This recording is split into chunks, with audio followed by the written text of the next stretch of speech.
हमारा एक भारतीय अमेरिका में गया था, वो हमारे पास आया, मेरे पास आया, मोदी जी के पास गया, और मोदी जी ने पीछे लगे, प्लानिंग कमीशन सब विभाग की तरफ, और हमारे संजय जी ने और तोमर जी ने बहुत इंटरेस्ट लिया। नैनो यूरिया, नैनो यूरिया का मतलब यह है कि 500 ml की बोतल इक्वल टू 50 किलो का यूरिया। अब यह यूरिया हम 50,000 करोड़ का इंपोर्ट कर रहे हैं, नैनो यूरिया हमारे देश में तैयार होगा, 50,000 करोड़ का इंपोर्ट बचेगा। और ये जो बैग में यूरिया आता है हम जब फेंकते हैं तो 70% वेस्ट होता है और 30% प्लांट को जाता है। अब ये जो यूरिया स्प्रेइंग से जाएगा पानी में डाल के मिक्स करके, तो 70% प्लांट को जाएगा और 30% वेस्ट कम होगा। तो 1 एकड़ गन्ने में 4 बोरे अगर यूरिया लगता है तो हमारे यहां 4 बोरे के बजाय 2 बोरे यूरिया यानी 2 बॉटल में 1 एकड़ में काम हो जाएगा। तो हम खर्चे पर फर्टिलाइजर की आधी कीमत कम होगी। और अब भारत सरकार ने यह भी तय किया है कि नैनो मिश्रकत यह भी तैयार हो रहा है।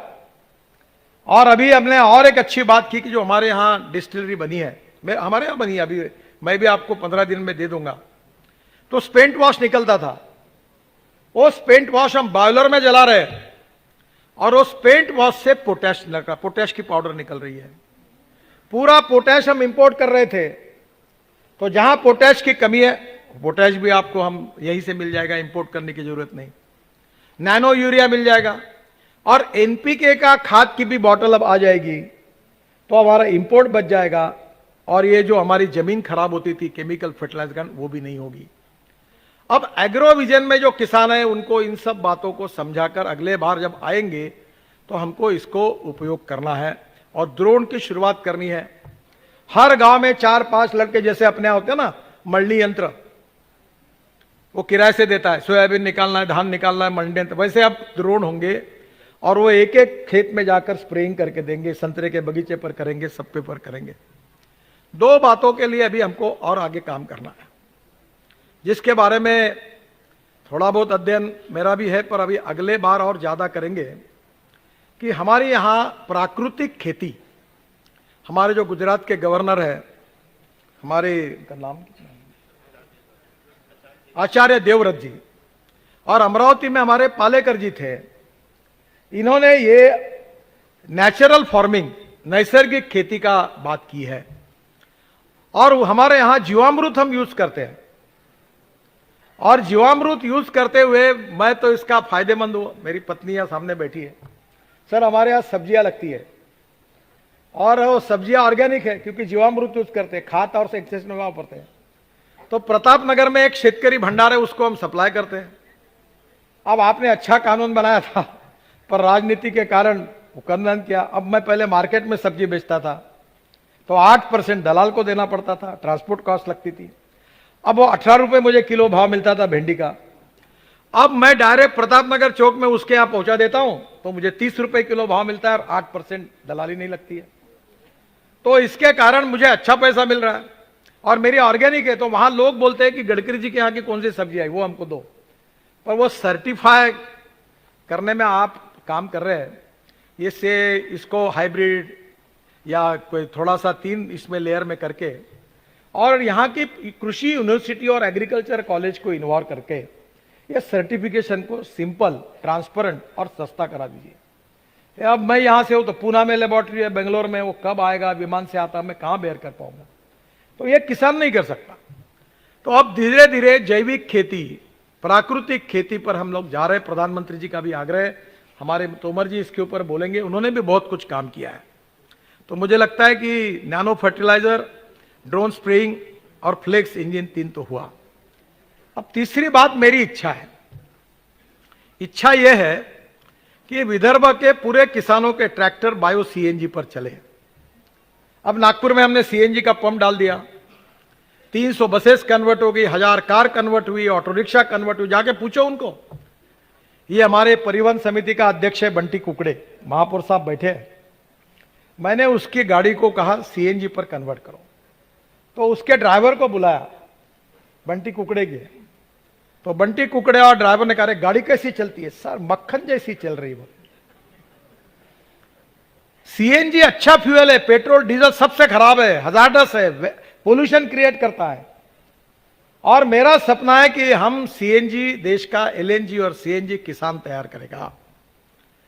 और ये 5 टन परली से 1 टन सीएनजी एलएनजी तैयार होता है। एलएनजी ट्रांसपोर्ट के लिए आसान होता है।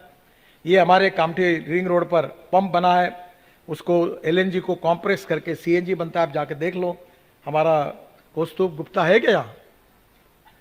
नहीं, वो मैंने अब मेरा किया हुआ ट्रैक्टर जो पायो सीएनजी पर किया है वो बाहर रखा हुआ है अभी प्रदर्शन में। आप सब चलाकर देखो, 1 साल में मेरी बचत डीजल और सीएनजी के इसमें 1 लाख से 1.25 लाख रुपए बचत है। वो किट भी तैयार हुई, फॉरेन से पार्ट भी लाए और सक्सेसफुल हुआ। अब हमारी जो टेक्नोलॉजी है कौस्तुभ को मैंने दिलाई, उससे वो अब ट्रैक्टर कंपनियां मांग रही है। और मैं अभी जल्दी ही इलेक्ट्रिक पर तैयार हुआ ट्रैक्टर भी लॉन्च कर रहा हूं। तो मुझे लगता है कि अब अपने को टेक्नोलॉजी में अगले बार, अभी एक अच्छी बात हुई है कि कर्नाटक के डिप्यूटी चीफ मिनिस्टर निरानी जी है, उन्होंने, अब हमारे पास वो करने के लिए पैसे ही नहीं है, तो बहुत कर्जे हो गए। तो अब मैंने कहा कि जगह देता हूं मैं और राइस स्ट्रॉ देता हूं, तो उनके साथ जॉइंट वेंचर किया है। और इसी कार्यक्रम में कल वो साइन होगा और जल्दी एक प्लांट भंडारा जिले में मासड़, वहां हम शुरू कर रहे हैं। और वो कम से कम 20 टन बायो सीएनजी हर दिन तैयार करेगा। और हमारी ट्रक, हमारी बसेस, हमारे ट्रैक्टर, वो परली यानी राइस स्ट्रॉ यानी तनस से बायो सीएनजी तैयार होगा और उससे हमारे ट्रैक्टर चलेंगे और एक एक किसान के 1.25 लाख रुपए बचेंगे। To save money is to earn money. तो ये भी बात अब हमको करना है कि किसान अन्नदाता के साथ ऊर्जादाता बने। तो मुझे लगता है कि ये तीनों बातें अच्छी हुई है। अब ये पाशा पटेल जी ने, बहुत उनका मैं अभिनंदन करूंगा। पाशा जी खड़े रहो। इन्होंने और मेरे आगे जाकर काम किया, बाम्बू में काम करते। इनके यहाँ मैं गया था अभी, लातूर जिले में, कौन सा गांव है आपका? लोधरा। मैंने इनको एक ड्राइविंग ट्रेनिंग सेंटर दिया था, उसके उद्घाटन के लिए दिया था। 20-1 हजार किसान थे। उस दिन मैंने उनको बाम्बू कहा, इन्होंने टिश्यू कल्चर की लेबोरेटरी तैयार की बाम्बू की। और मैंने कहा कि अब कोयले का भाव 4000 कैलोरिक वैल्यू का कोयला, उसकी कीमत 8000 रुपये टन हो गई। और बाम्बू का भाव, बल्लारपुर पेपर मिल बाम्बू खरीदती है 6000 रुपये टन से। अब मैंने कहा बाम्बू लगाओ, भीमा बाम्बू, 1 एकड़ में 2 साल के बाद 200 टन बाम्बू होता है। अब 3000 रुपये का भाव पकड़ा तो भी 6000 रुपये का हुआ। बाम्बू ये ग्रास है, आपके आशीर्वाद से पहले बाम्बू तोड़ने नहीं देते फॉरेस्ट वाले। प्रधानमंत्री के पास मैं 3 बार गया, 4 बार गया, बोले नहीं ऐसा नहीं, नाटक ही करते थे। तो प्रधानमंत्री जी ने मीटिंग बुलाई और मैं भी था। तो फॉरेस्ट सेक्रेटरी को मैंने एक प्रश्न पूछा, मैंने बोला ज्यादा जरूरत नहीं, केवल बताओ बाम्बू ये ग्रास है कि प्लांट है? तो उन्होंने कहा बाम्बू ग्रास है। तो मैंने पूछा फॉरेस्ट एक्ट के अनुसार ग्रास को काटने की परमिशन लगती है क्या, जो जानवर घास खाते हैं? बोले नहीं। तो फिर बाम्बू को क्यों? चुप बैठा। प्रधानमंत्री ने डटाया। मैंने बोला फालतू ये क्यों कर रहे? बोले चलो हटाओ, टीपी वीपी बंद करो। टीपी बंद हो गई। अब बाम्बू को कोई फॉरेस्ट वाला अड़ाता नहीं है। अड़ाएगा तो मुझे बता दो। बाम्बू ग्रास है, काटो, हर साल 2 साल के बाद आएगा, काटा। 1 एकड़ में 200 टन, 6 लाख रुपए कम से कम। एक 50,000 का खर्चा, 5 लाख रुपए जेब में प्रॉफिट। और वेस्टलैंड पे भी बाम्बू होता है। इन्होंने टिश्यू कल्चर की लेबोरेटरी डाली है। अभी बाम्बू की जर्सी मंत्री जी को और सेक्रेटरी जी को हमने दी है, बाम्बू की जर्सी। मैंने तो 1.5 साल पहले ही संजय अग्रवाल जी को सुंदर जर्सी दी बाम्बू की। और वो पूछ रहे थे दुबई वाले, बाम्बू के जर्सी से पसीना नहीं आता, अंडर पैंट भी पहन लो और बनियन भी पहन लो, पसीना नहीं आता, एयर कंडीशन है पूरा। हाँ, आप दुबई लेके जाओ, बहुत एक्सपोर्ट होगा। और इसलिए मैं आपको बता रहा हूं कि आने वाले समय में बाम्बू से बायो इथेनॉल बन रहा है। आसाम में अभी पाशा पटेल वहां जाके, कौन सा गांव आसाम का? रुमालीगढ़। 3000 करोड़ रुपए खर्चा करके मैं पेट्रोलियम मंत्री धर्मेंद्र प्रधान के पीछे लगा और 2nd जनरेशन इथेनॉल, बाम्बू से इथेनॉल का प्लांट डाल गया। अभी 15 दिन में इनॉग्रेशन हो रहा है। तो अब गवांडा, तनस, rice straw, cotton straw, wheat straw, bagasse, सबसे इथेनॉल बन सकता है। और कारपोरेशन के कचरे से भी इथेनॉल बन सकता है। तो आपको धीरे धीरे किसानों को अपना जो बायोमास है, बायोटेक्नोलॉजी का उपयोग करके बायोमास तैयार करना, जो हमारे यहाँ निमकर करते हैं, वो डॉक्टर निमकर यहाँ मोदा के पास है, वो 2000 एकड़ नेपियर ग्रास लगाते हैं और मदर डेयरी में जो दूध देते हैं उन किसानों को ये घास बेचते हैं। अब आगे का फ्यूचर ये है कि उसी घास को बायोडाइजेस्टर में डालकर मीथेन निकलेगा और मीथेन से CO2 अलग करके बायो LNG और बायो CNG तैयार होगा, जिसमें हमारी ट्रैक्टर, कार, स्कूटर चलेगी। अब आगे की बात जो है, जिसके लिए अब किसानों को आगे आना चाहिए। देखो, अगर गाड़ी मिस हो गई तो तुम चिल्लाते रहोगे, मैं जो बोलता हूं वो होता ही है। अभी तक ऐसी कोई बात नहीं कि जो मैंने बोली वो हुई नहीं।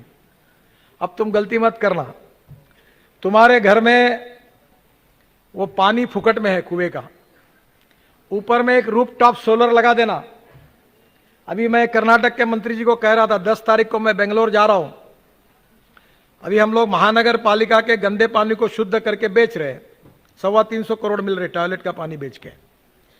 अब उस पानी से सोलर रूफटॉप पर, ये अभी ये हॉल में बैठे, आपको पता है ये लाइट किस पर चल रहा है, ये एयर कंडीशनिंग किस पे चल रहा है? सोलर पर। ये ऊपर लगाया है। और ये क्यों लगा? तो ये जब सभागृह बना तो म्यूनिसिपल कमिश्नर थे, उन्होंने कहा सर इसका 1 लाख रुपए 2 घंटे का किराया होगा। मैंने बोला इसके लिए थोड़ी हमने बनाया, मैं तो 500 रुपए में देश पांडे सभागृह किया था, ये तो 5000 के ऊपर चलेगा ही नहीं। बोले शंभो ने एक कार्यक्रम को 80,000 रुपए की बिजली लगेगी। तो मैंने बोला आप एक काम करना, ऊपर में सोलर लगा दो। बोले पैसा कहां से आएगा? बावन कोड़े बैठा है, हमारे बावन कोड़े ऊर्जा मंत्री थे, उन्होंने पैसा दिया, देवेंद्र जी ने मंजूरी दी, पूरा ऊपर सोलर लगाया और सोलर पर पूरे कार्यक्रम हो रहे, लाउड स्पीकर, एयर कंडीशनिंग, ये सब डिजिटल उस पर चल रहा है। 80 कार्यक्रम होते हैं। और संजय जी नीचे में पार्किंग है 700 गाड़ियों का, वो इलेक्ट्रिक चार्जिंग भी इसमें कर दिया है हमने सोलर पावर पर। अब इलेक्ट्रिक कार लाएगा। अभी मैं इलेक्ट्रिक कार में तोमर जी को लेके आया, संजय जी को लेके आया, आवाज नहीं, धुआं नहीं, 1 साल हुआ, मेंटेनेंस नहीं। और इसलिए आने वाले समय में टेक्नोलॉजी का उपयोग करना है। तो पहली बात, आप ग्रीन हाइड्रोजन को तैयार करो। अपने बायोमास से ग्रीन हाइड्रोजन बनता है, बायो ऑर्गेनिक वेस्ट से ग्रीन हाइड्रोजन बनता है, गंदे पानी से ग्रीन हाइड्रोजन बनता है, और पानी से तो पानी को H2O कहते हैं। हाइड्रोजन और ऑक्सीजन अलग करने से, हाइड्रोजन अलग होता है, ऑक्सीजन अलग होता है, वही ग्रीन हाइड्रोजन है। और अभी आपको क्या होता है कि आउट ऑफ बॉक्स कोई भी बात करता है तो लोग एक तो पागल कहते हैं, लोगों को विश्वास नहीं रखता। तो मैंने टोयोटो कंपनी वाले को कहा कि मेरे को ग्रीन हाइड्रोजन की गाड़ी चाहिए। अब मैं ट्रांसपोर्ट मंत्री हूं, नहीं बोलने की किसकी हिम्मत है? मेरी गाड़ी आ गई ग्रीन हाइड्रोजन पर, दिल्ली में आई है। और जनवरी के पहले सप्ताह में फरीदाबाद के इंडियन ऑयल के इसमें प्लांट में ग्रीन हाइड्रोजन तैयार हो रहा है। और मैं जनवरी में सब MP, MLA मंत्रियों को और पत्रकारों को 140-80 किलोमीटर, 180 किलो स्पीड से पूरे घुमाऊंगा ग्रीन हाइड्रोजन के गाड़ी में बिठाकर, एयर कंडीशन गाड़ी में। तो लोगों को विश्वास हो जाएगा कि ग्रीन हाइड्रोजन पे चलती है। अब जितना कोल हम लाते हैं उसके बजाय ग्रीन हाइड्रोजन देश में तैयार होगा। Cement plant, steel plant, tractor, truck, buses, railway engine सब ग्रीन हाइड्रोजन पे चलेगा। ये फ्यूचर है। अब इथेनॉल तक नहीं, बायो LNG तक नहीं, तो अब किसानों को ग्रीन हाइड्रोजन तैयार करने वाले किसान बनना है। तो आपका पैसा होगा, ये 25 लाख करोड़ आपके जेब में जाएगा, तब आप करोड़पति बनेंगे। तो पहली बात तो ऐसी है कि बांबू का, अभी पाशा पटेल जी इलेक्ट्रिसिटी मंत्री, ऊर्जा मंत्री के पास गए महाराष्ट्र में, और तोमर जी महाराष्ट्र सरकार ने ऑर्डर निकाला है कि पावर प्लांट में 10% बायोमास बांबू यूज करना चाहिए कम से कम। अब किसान बांबू तैयार करेगा, गन्ना काटता है वैसे बांबू काटेगा, ट्रैक्टर 2 ट्रॉली पे लगाएगा और पावर प्लांट पहुंचाएगा। गन्ने का रेट कितना? 2,500 रुपये टन, और बांबू का रेट कितना? 4,000 रुपये टन।